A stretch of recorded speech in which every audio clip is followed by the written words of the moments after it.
Hello everyone, I'm Carp and I'm back with my thoughts on this week's One Piece chapter. I found this chapter very interesting because it feels like Oda is directly talking to every theorist in YouTube. So let's go through it, because there's a lot to talk about this time. It starts with the end of the reverie and the confusion that ensued, the disappearances of Vivi and King Cobra, who people didn't know at that time was dead. Something I still had doubts about. I believe there is a very big chance he is actually alive and a prisoner of the Gorosei. And as the kings leave, 4 stowaways are hidden in some kingdom's ships. Didi and Wapol contact Morgans so he can get them out of there, and in return he'll get big news. And I guess we have an answer for why what happened in that day wasn't in the papers. It wasn't because Morgans was scared, it was because Wapol didn't want to tell anyone, because he was too scared to tell anyone. Bonnie escapes in one of the kingdom's ships,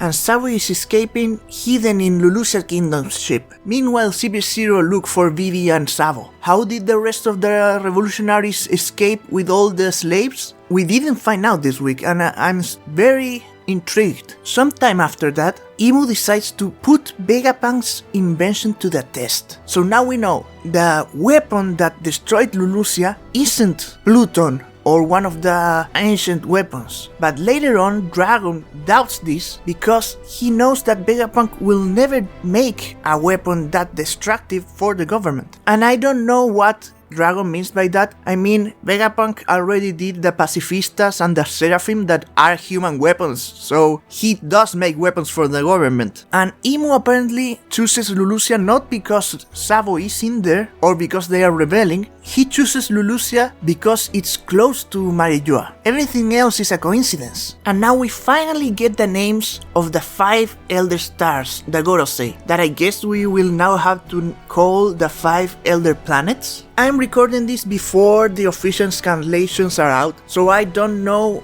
how we will know them in English. So the only one I can know for sure how its name is Saint J. Garcia Saturn, the one we already knew, that apparently is Defense Science Warrior God. We also have the Environmental Warrior God, the Justice Warrior God, the Finance Warrior God, and the Agriculture Warrior God. Interesting, they're calling themselves gods. The Celestial Dragons call themselves descendants of the gods, so maybe the Gorosei are older than they look. Imu is also very serious about capturing Vivi, and I love this detail, this panel of Imu. His transporter's nail has the same hat that he has. We also finally see Doflamingos, Moria, and Crocodile Seraphim, so I guess we still have to see if they exist. Baggies, Blackbeards, and I think that's it. Now, this is probably the most interesting part of this chapter, the conversation between Ivankov Dragon and Sabo, in which Sabo explained how he escaped the destruction of Lulusia Kingdom. It seems like Oda speaks to us, people who like to theorize of what will happen. First, we are reminded that Saint Imu is the name of one of the 20 founding kings of the world government, apparently of a house called House Nerona, that I don't believe we've heard before, but I may be wrong.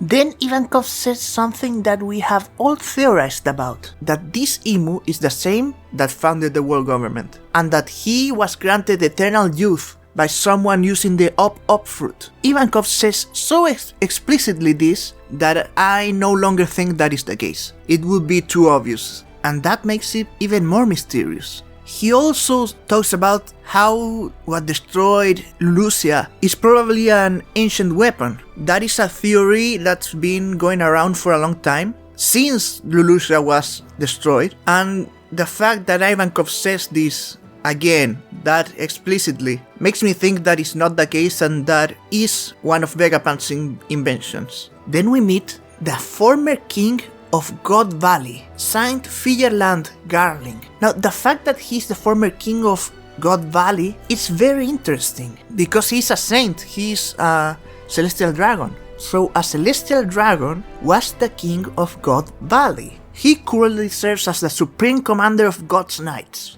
He's preparing to kill Saint Don Quixote Mjorsgard, and that's how the chapter ends. And I can't believe we have to wait 5 weeks to find out what happens next.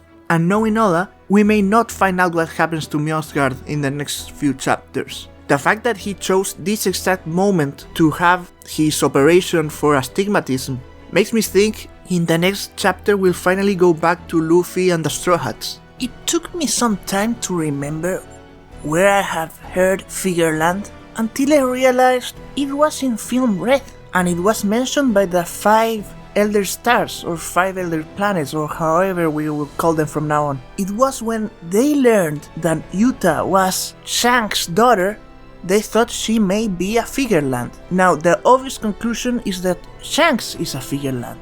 Now this is One Piece, and we know that blood relations are a lot less important than found family. So my prediction is Shanks is not involved with them. It feels like Oda is having so much fun with this, and I'm glad that he is. We are 26 years into One Piece, and it doesn't seem like Oda is slowing down.